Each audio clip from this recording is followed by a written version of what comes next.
پاکستان آگے بڑھ رہا ہے، یہ بہت بڑا سوال ہے، کیونکہ اس وقت جو پاکستان میں صورتحال ہے اس پہ بڑے بڑے سوالات ہیں۔ پاکستان کی عدلیہ کیا آزاد ہے؟ پاکستان کا میڈیا کیا آزاد ہے؟ پاکستان کی پارلیمنٹ کیا اصل ہے، یعنی حقیقی پارلیمنٹ ہے؟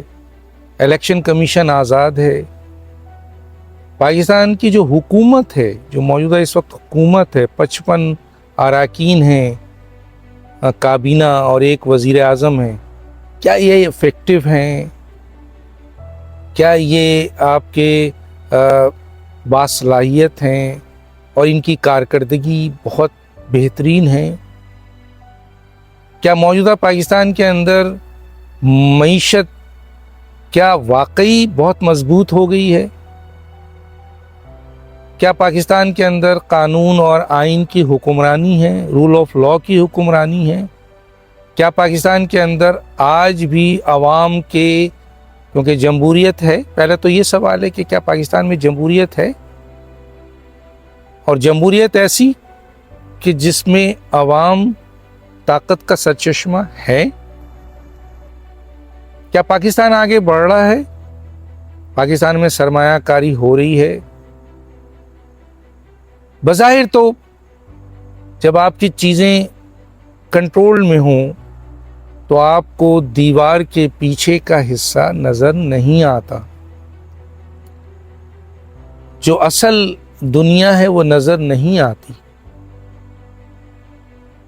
تو یقیناً اس میں کوئی شک نہیں ہے جو موجودہ حکومت ہے اور اس کی جو 55 کی کابینہ ہے، ان کی اہمیت کتنی ہے۔ آپ دیکھ لیں کہ آرمی چیف جناب عاصم منیر وہ کردار ادا کر رہے ہیں جو ایک باصلاحیت، پاک کردار، دلیر وزیر اعظم کو کرنا چاہیے۔ یہ کام عاصم منیر کر رہے ہیں۔ امریکہ کے 2 دورے، جنرل ٹرمپ نے ان کو اپنے ٹیبل پہ بٹھایا، کھانے میں بٹھایا، اہمیت دی، مانا کہ یہ طاقتور، پاکستان کا طاقتور ترین شخصیت ہے۔ اب جب دوسرا وزٹ ہوا تو اہم ترین لوگوں سے ملاقات ہوئی۔ کئی ایسے فیصلے جو بہت پہلے اس ملک میں ہو جانے چاہیے، 78 سال اس ملک میں حکومت رہی ہے، جن میں سو کالڈ جمہوری حکومت رہی ہے اور مارشل اللہ بھی رہا ہے۔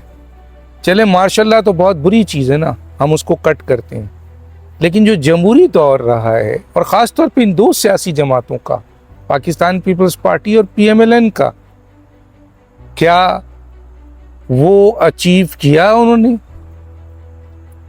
جو آج جس کی جنگ عاصم منیر لڑ رہے ہیں؟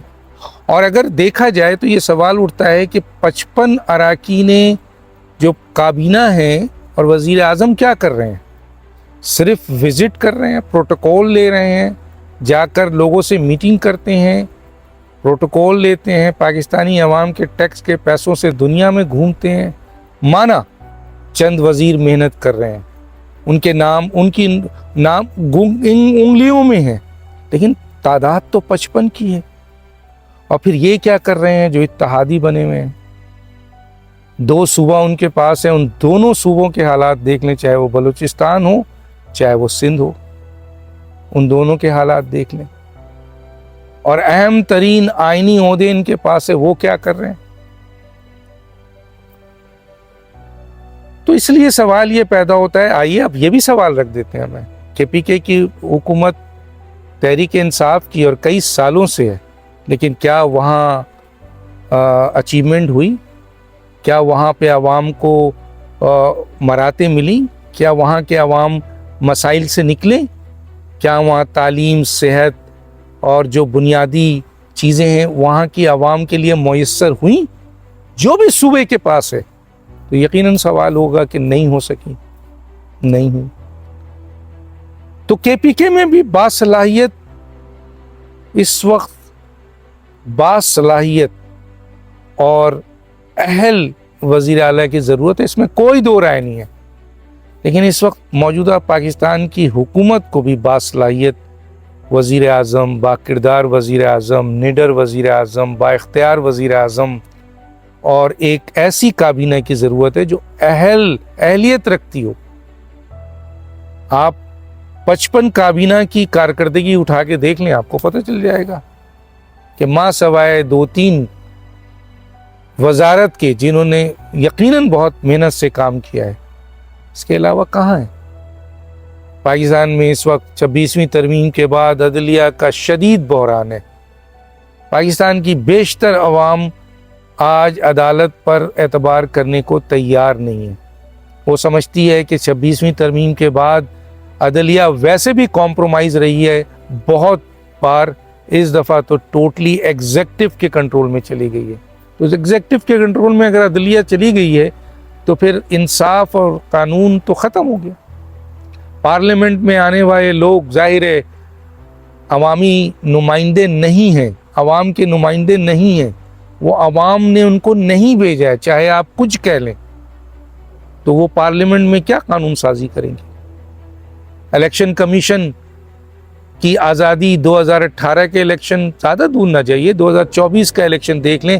پاکستان کا کیا بدترین ترین الیکشن ہوا ہے, اور وہ چیف الیکشن کمشنر ابھی تک بیٹھا ہے. اس لیے بیٹھا ہے کہ اپوزیشن اور حکومت نے مل کے نیا نام لینا, اور جب تک نئی نام لے سکیں گے وہ بیٹھے رہیں گے. حکومت کو سوٹ کرتا ہے کیونکہ حکومت چاہتی ہے کہ یہی چیف الیکشن کمشنر رہے.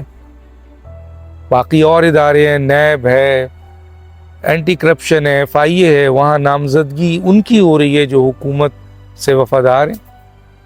ایک لے دے کے فوج رہ گئی ہے جو دہشت گردی کو بھی دیکھ رہی ہے, انٹرنل پرابلم کو بھی دیکھ رہی ہے, اور پاکستان میں سرمایہ کاری کو بھی لانے کی کوشش کر رہی ہے, اور پاکستان کے باہر جا کر پاکستان کے امیج کو بہتر کرنے کی بھی کوشش کر رہی ہے. اور وہ امیج جو انڈیا پاکستان کی جنگ میں پاک فوج نے پاکستان کو دلایا, اس کو قائم رکھنے کی کوشش کر رہی ہے, جس کے لیے آرمی عاصم منیر صاحب جاتے ہیں. لیکن کہاں ہے یہ حکومتیں, کہاں ہے؟ تو پاکستان اس وقت آگے نہیں بڑھ رہا ہے. پھر ایک بڑا تاثر, ایک بڑی سیاسی جماعت تحریک انصاف کے ساتھ جو کچھ بھی ہو رہا ہے اس کو نہ انٹرنیشنلی اچھا سمجھا جا رہا ہے نہ ملک میں اچھا سمجھا جا رہا ہے. سزا اس طرح دی جا رہی ہے کہ جیسے عدالت پہ ایگزیکٹو کا کنٹرول ہے, اور وہ ہے, لوگ کہتے ہیں. تو اگر ایک بہت بڑی سیاسی جماعت کو اس طرح دیوار سے لگائیں گے تو ملک میں جمہوریت کی مضبوطی کیسے ہوگی؟ جمہوریت کی مضبوطی تو اس حکومت کی مضبوطی پہ بھی ہے اور اپوزیشن کی مضبوطی پہ ہے. اور ظاہر ہے ایک بڑی سیاسی جماعت ہے جس میں عوام کی بڑی تعداد اس کو سپورٹ کرتی ہے. اگر آپ نے اس طرح کی سزائیں اور اس طریقے سے سلوک ان کے ساتھ کیا تو یقیناً سیاسی عدم استحکام رہے گا, آپ بھی کام نہیں کر پائیں گے.